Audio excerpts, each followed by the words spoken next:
महायोजना मराठी या यूट्यूब चॅनलमध्ये आपले सहर्ष स्वागत आहे। सरकारी योजनांची माहिती व नोकर भरतीची माहिती मिळविण्यासाठी आमच्या या यूट्यूब चॅनलला नक्कीच सबस्क्राईब करा। मित्रांनो, एक आनंदाची बातमी आहे। मुख्यमंत्री तीर्थ दर्शन योजना या नवीन योजनेची घोषणा मुख्यमंत्री एकनाथ शिंदे यांनी आज विधानसभेत केली आहे। राज्यातील ज्येष्ठ नागरिकांना तीर्थस्थळांचे दर्शन घडविण्यासाठी मुख्यमंत्री तीर्थदर्शन योजना 2024 सुरू करण्यात येणार असल्याची घोषणा मुख्यमंत्री एकनाथ संभाजी शिंदे यांनी विधानसभेत केली आहे। हिंदू, ख्रिश्चन, बौद्ध, शीख या धर्मातील नागरिकांच्या तीर्थस्थळासह हज यात्रेचाही या योजनेत समावेश करण्यात येणार आहे।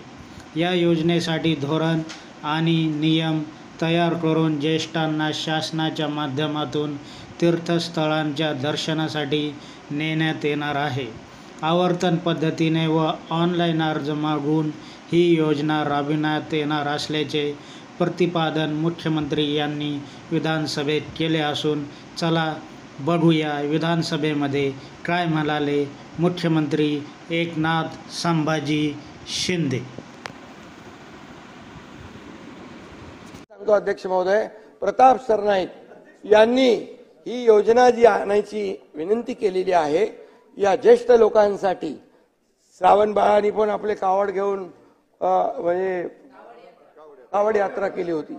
तर असे अनेक आमचे सदस्य आहेत की ते आपल्या आपल्या मतदारसंघातल्या ज्येष्ठांना तीर्थक्षेत्र यात्रा घडवतात।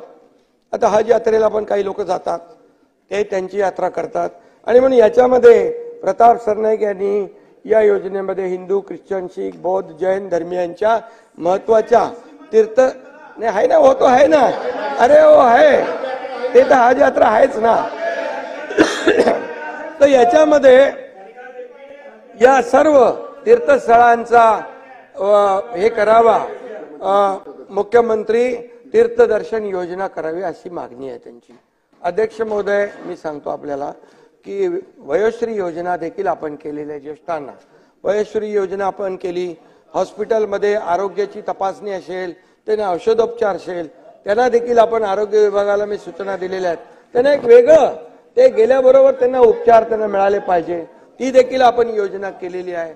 आणि ज्येष्ठांसाठी आपण ही जी काय आता आपण मुख्यमंत्री तीर्थ दर्शन योजना हे आपण सुरू करत असताना याच्यामध्ये आज आपण एक धोरण ठरवूया, एक पॉलिसी ठरवूया, नियमावली करूया आणि त्याच्यामधून दर वर्षाला किती लोकांना आपण देऊ शकतो, 5000 लोकांना पाठवू शकतो, 10000 लोकांना पाठवू शकतो, अशा प्रकारची नियमावली करू आणि त्या नियमावलीच्या अंतर्गत आपण बाय रोटेशन या ठिकाणी त्यांची ऑनलाईन आपण त्यांचे अर्ज मागू, ऑनलाईन अर्ज मागू आणि ही योजना जी आहे ही अतिशय सुलभपणे, बघा सगळ्यांची इच्छा नसते की इच्छा असते पण जाऊ शकत नाही, आणि मग असे जे लोक आहेत ज्यांची ऐपत आहे ते तर आपलं देवदर्शन करतातच, त्यांची मुलं परिवार यांच्या सोबत करतात, पण काही लोक आहेत त्यांची इच्छा असून देखील त्यांना करता येत नाही।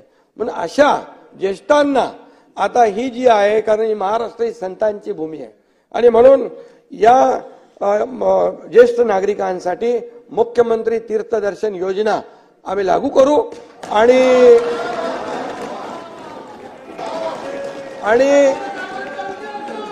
त्याचाही आशीर्वाद सरकारला मिळेल। तुम्हाला थोडा